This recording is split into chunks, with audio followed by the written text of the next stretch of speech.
Crossovers in comic books have existed for decades. The degrees of the crossovers can vary. There are crossovers between characters of different books under the same company, and then there are crossovers between two entirely different properties altogether. There's practically no limit as to what properties can officially be put together on the printed page, as long as all parties involved get the rights squared away and agree on some limitations here and there. Some examples of the more recent comic crossovers include Star Trek and Doctor Who, Ghostbusters and the Transformers, Justice League and the Power Rangers and Godzilla, the Power Rangers and the Ninja Turtles, twice, and Batman and the Ninja Turtles, twice. I could go on, but you get the idea. Sometimes these crossovers can get a bit odd, which brings us to today's subject, a crossover between the DC Universe and Sonic the Hedgehog. I repeat, the DC Universe and Sonic the Hedgehog. I first heard about this probably at the same time as most others, when an announcement of it was made in late 2024, as well as the release of this video, which featured a short animated tease of Shadow the Hedgehog as Batman, as well as showing off images of other Sega characters dressed up as DC superheroes, like Knuckles as Superman, Amy as Wonder Woman, Sonic as the Flash, Tails as Cyborg, and Silver as Green Lantern. The teaser video hints that this collab between DC and Sonic will go beyond the comics and will continue until at least 2026. But let's just focus on the comics right now. This 5-part miniseries is being written by someone familiar to the Sonic community, Ian Flynn. For those unaware, he became well known among the fandom thanks to his work on the Archie Sonic comics, basically reviving and bringing the series to new heights. It's mainly because he's a fan of Sonic, respects the lore, and knows when to play ball with Sega. So much so that when Archie Sonic was officially cancelled after 24 years, and the license was moved over to IDW Publishing, Flynn was the writer to help kick off that series. Not only that, he's earned enough goodwill from Sega that he's actually written material for the actual games, and other areas of the franchise. Ian has also dabbled in other properties, especially in the superhero genre with Red Circle's New Crusaders, and he even did work for DC itself. So he's not going in totally blind, and even if he's working with properties he's not that familiar with, he has been known to do his homework, such as the case of his time with Archie Megaman. Now, Sonic comics have crossed over with other properties in the past while under the Archie banner. Some examples include other Archie properties like Sabrina the Teenage Witch and Archie Megaman twice, though the second one became more like a crossover between Sega and Capcom in general. There was one instance where Archie Sonic crossed over with another comic company known for their superheroes, and I'm not talking about the times Sonic did parodies of superheroes in general throughout the book. Archie Sonic Super Special number 7 had Sonic and his friends meet the characters from the Image comics, and that only happened because the writer at the time, Ken Penders, was trying to start his own comic series at Image. Going back to this crossover, this is the first one since Sonic made the jump from Archie to IDW. However, I believe IDW has nothing to do with this, even though, at the time of this video's release, they currently hold the rights to print Sonic comics. The reason I say this is because when different comic companies utilize their properties in a crossover, a lot of the times their logos would appear on the covers together. Some examples include the previously mentioned Justice League and Power Rangers crossover, which had the DC and Boom Studios logos on the cover, and the Batman and Ninja Turtles crossovers, which had DC and IDW on the covers. The only company logos present on the DC Cross Sonic covers are DC and Sega. Looks like the video game company's cutting out the middleman on this one. Now, Sega has released comics independently of Archie and IDW, but it's usually to promote an upcoming game, and more often than not, it's digital only, which is probably why they're licensing out their property to IDW for a long-term series and physical releases. Anyway, I've stalled for long enough. Let's go ahead and take a look at the crossover proper.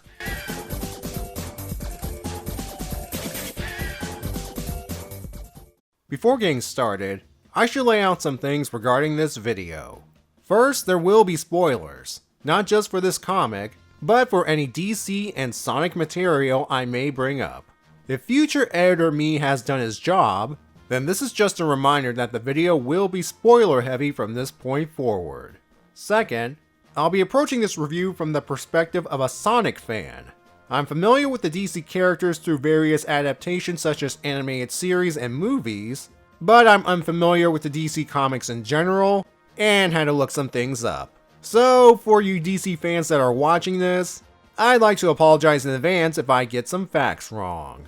Plus, it helps that this crossover, at least in the beginning, is primarily set in Sonic's world, so those characters won't know what's going on until the Justice League fills them in. But I'm getting ahead of myself. And finally, the way I'm approaching this comic will be different compared to the usual reviews. Regular viewers of mine already know this, but generally speaking, I structure my Sonic comic reviews like this. I summarize the story in one section, then give my general thoughts in a different section. After reading this comic multiple times and noticing a lot of moments spread throughout, I've decided to group these moments together and talk about them section by section. If this proves successful, I may apply it to my regular Sonic reviews in the future. So without further ado, Part 1. The main villain and his motivation.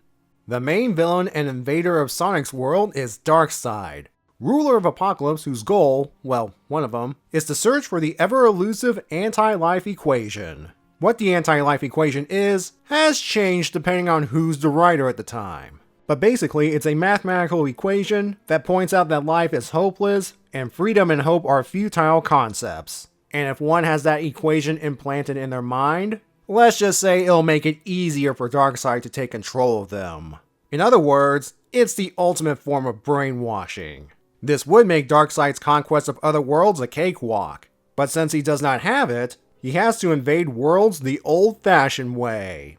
And poor Sonic's world, which is confirmed to be named Earth, is the latest target of Darkseid's conquest. He's come prepared, arriving in a mobile satellite called the Ragnarok, and get it, which is packed with, among other things, legions of his standard foot soldiers, the parademons. Of course, like any other villain with an ego, the Ragnarok resembles Darkseid's head.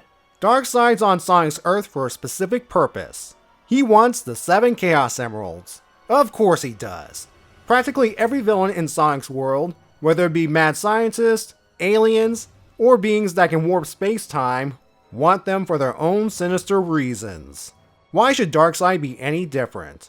Well, if he gets his hands on these 7 unlimited sources of power, as the Justice League speculate, he could easily destroy many worlds, or worse, get a hold of the anti-life equation no problem. To show how serious Darkseid is in getting the emeralds, when Father Box, their onboard computer, informs him and his minion Desaid, about the one thing that can neutralize the emeralds, the Master Emerald, Darkseid orders it destroyed. It doesn't matter if it'll be a power drain on the Ragnarok. He will not take no for an answer. Besides, he himself says power won't be a problem once they've found what they're looking for. And sure enough, by the end of the issue, he has successfully found one of the emeralds on South Island. Our heroes have their work cut out for them. Which brings us to Part 2. Heroes Meeting Heroes. From the point of view of Sonic and his friends, they were just having a nice peaceful day before this madness began. Sonic, Tails, and Amy in particular were having a picnic when the Ragnarok showed up and the three are swarmed by parademons. Keep in mind that Sonic and his friends have dealt with a multitude of threats, mostly in the form of robots. So you can see how things will be difficult for them when they're struggling against Darkseid's basic soldiers. Then again, they had a hard time against Black Doom's forces when they showed up. This time around, Sonic and his friends would gain some powerful allies as the Justice League immediately followed Darkseid to Sonic's Earth. By pure happenstance, the individual League members Sonic and his friends first encounter, and later team up with, will be the ones whose identity they, the Sonic crew that is, will assume down the line. For example, as Sonic runs towards Sunset City, a location established in Sonic Forces, another speedy character just happens to show up, the Flash. Even in the midst of the chaos, they take the time to brag about how much faster they are compared to the other, and then race towards the danger. Next up is Knuckles. He does a better job against the parademons while guarding the Master Emerald. But as I said earlier, Darkseid blew up the Master Emerald, and it appears to be done in a way that nothing short of a cosmic reset button can fix. Knuckles, who was on the Master Emerald at that moment, would have been obliterated as well, if not for the arrival of a certain Blue Boy Scout, i.e. Superman. The two would then head to Sunset City, where they would tag team against Calabac, one of Darkseid's generals who just happens to be his son. Also in Sunset City is the psychic hedgehog from the future, Silver. His problem is that there are too many parademons for him to handle. That's when his help arrives in the form of Green Lantern, specifically John Stewart, known for having a more military background. On the ground, a parademon goes after a civilian and her child until two dark heroes simultaneously take it out, Shadow the Hedgehog and Batman. And it's apparently clear by their expressions that they did not expect the other to show up. Finally, when Tails and Amy arrive on the scene, they encounter a giant mech. It would be taken out with the help of Wonder Woman and Cyborg. It's only when things calm down that the two groups meet up and compare notes about Darkseid and the Chaos Emeralds. One thing I appreciate about this meeting is that no one in either group is fazed by the appearance of the other. Both sides have seen things in their adventures. There's also another moment about this scene I like, but I'll save it for the next section. Once they all agree to stop Darkseid's hunt for the emeralds, they pair off, one Sonic character and one League member each. Part 3. Comparing the heroes. As I said earlier, each Sonic character is paired up with basically their DC equivalent. Since the former will take up the identities of the latter later on, I think it's best to compare and contrast each pair. And I will not bring up the obvious comparison that one group consists of anthropomorphic animals, and the other is made up of mostly humans, or beings that look like humans. Sonic and the Flash. Both are heroic speedsters with attitude, who proclaim themselves the fastest thing alive. What makes them different, besides the colors obviously, is that first, the Flash tends to stick to one place, Central City, while Sonic is a globetrotter. Second, the Flash got his powers after getting doused in chemicals and struck by lightning, while Sonic's speed is all natural. And finally, while there has been only one Sonic, there have been multiple Flashes, with the current one being, if I've done my research correctly, Wally West. Yes, I know about the times classic Sonic and modern Sonic encountered each other, but they are the same Sonic from a different point in time. Anyway, Knuckles and Superman. Both are the last of their kind, though in Superman's case, you could put an asterisk next to it, since other Kryptonian survivors have popped up throughout the years. They can move through the air, though in Knuckles' case it's more of a glide rather than actual flight, and both are bound to protect their homes. In Superman's case, it's his adoptive home of Earth, and Knuckles, the floating Angel Island. Interestingly enough, they have a different relationship with a green-colored rock. While Knuckles lives harmoniously with a big one, we all know what happens if the smallest piece of kryptonite comes close to Superman. Amy and Wonder Woman. One is a young pink hedgehog with the ability to summon hammers out of nowhere and can read fortune cards. The other is an ageless demigod that has the lasso of truth and bullet-deflecting bracelets. And while Amy has to use her flying car to travel, which by the way is the transformed version of her pink cabriolet, Wonder Woman can fly on her own, or utilize her invisible jet, which to the average outside observer, would look like she's flying on her own anyway. The one main thing the two have in common is that both of them are very compassionate. There are those out there that would say Wonder Woman embodies compassion itself, but Amy's no slouch in that department. In one case, Amy helped a reluctant antagonist named Trip get out of a trap that she, Trip, accidentally fell into. Amy even gave her something to eat once they're safe. It was thanks to Amy's kindness that Trip would turn on the other villains and join Sonic and his friends in stopping them. Tails and Cyborg. Both are young geniuses with room to grow as they get older, though in Tails' case, he has many more years ahead of him. Both have had trauma in their past, but the degree of the trauma is vastly different. For Tails, he was bullied precisely because he had two tails. All of that changed when Sonic entered his life and humiliated the bullies in the process. Victor Stone became Cyborg thanks to getting critically injured during one of Darkseid's attempts to invade DC's Earth, and Cyborg's own father was the one that placed all that machinery into him to save his life. So yeah, Cyborg and Darkseid have a bit of a history. While Tails would take on Cyborg's identity later on, Sonic fans would recall that Tails already became a cyborg previously in Sonic Lost World. Thankfully, Tails manipulated the process so that it wouldn't be a permanent change, and it's hinted during the conversation with Cyborg, who's sadly stuck with his alterations, that he kept the arm cannon from the incident. Silver and Green Lantern John Stewart. One is from a bad future who has natural telekinesis, the other is from a decent present that relies on an alien ring and willpower to move objects and form constructs.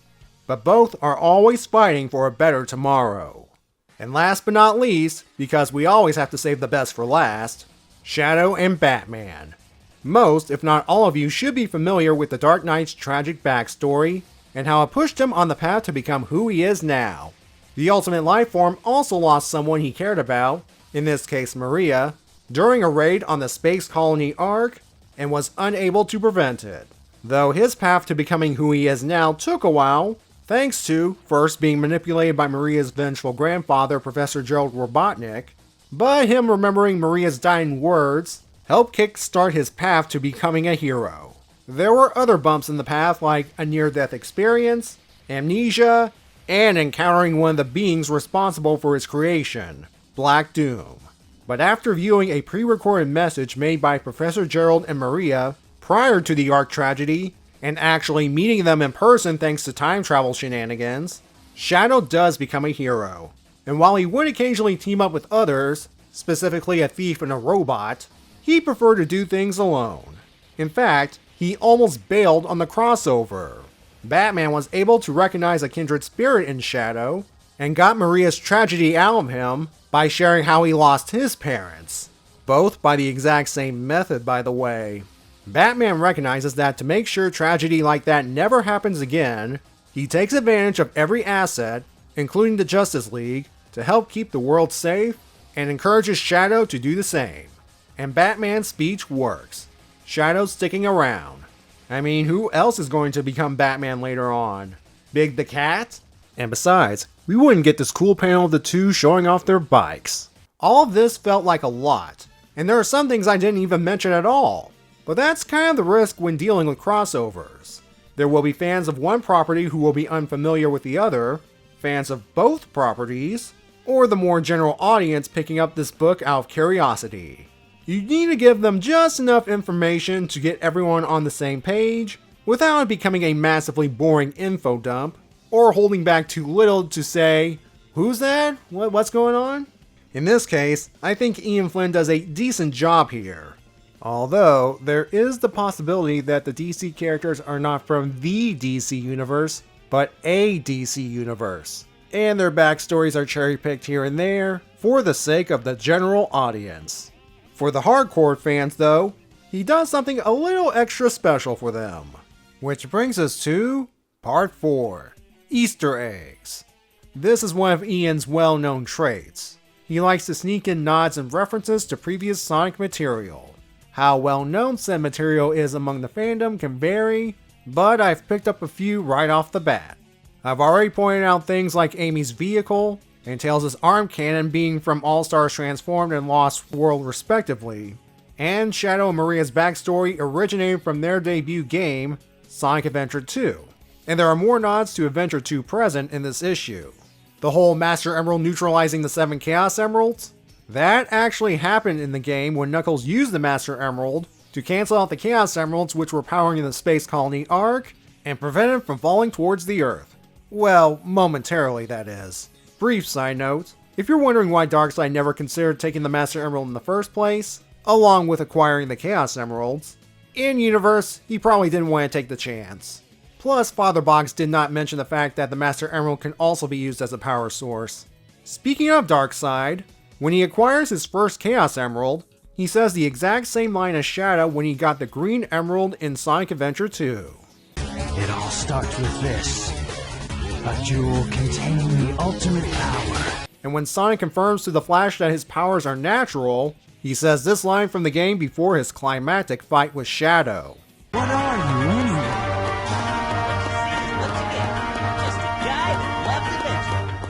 In this same panel, the Flash brought up the idea that Sonic got his powers from a treadmill experiment. This is actually a nod to the UK Sonic the Comic series, because in that continuity, that is exactly how Sonic got his powers. Easter eggs aren't limited to just Sonic. When the Flash first meets Sonic, the former mistakes the latter as someone named Crackle.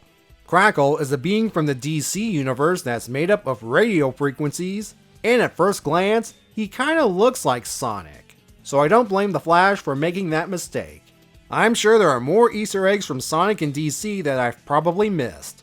If you happen to come across some, let me know in the comments below. Alright, let's wrap this up. Part 5, Wrap Up. Visually, the comic looks gorgeous, and it's thanks to Adam Bryce Thomas, an artist that frequently works on the Sonic comics, and has a style reminiscent of manga. He does a great job with not just the Sonic characters as always, but his depiction of the DC characters is phenomenal. It really highlights how out of place they are in Sonic's world. That sounds like a negative, but it's not. They're superheroes from a universe where body builds like that are common, and the contrast makes perfect sense in this context.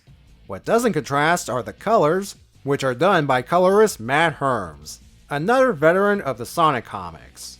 As far as the story goes, so far I'm intrigued. Of course I'm going to review all 5 issues, and my opinions could change as I go on, but as of right now, I'm curious to see where this goes. Obviously the heroes will win in the end, but what kind of struggles will they have to go through in order to get there? I do wonder how Darkseid learned about Sonic's world and the Chaos Emeralds in the first place. Hopefully that'll be explained later on in the crossover. And you may notice that a certain villain from Sonic's world is absent here. Don't worry, according to previews for future issues, he'll be showing up later on. With that said, I will see you all next time when I review issue 2 of this crossover. Take care everyone!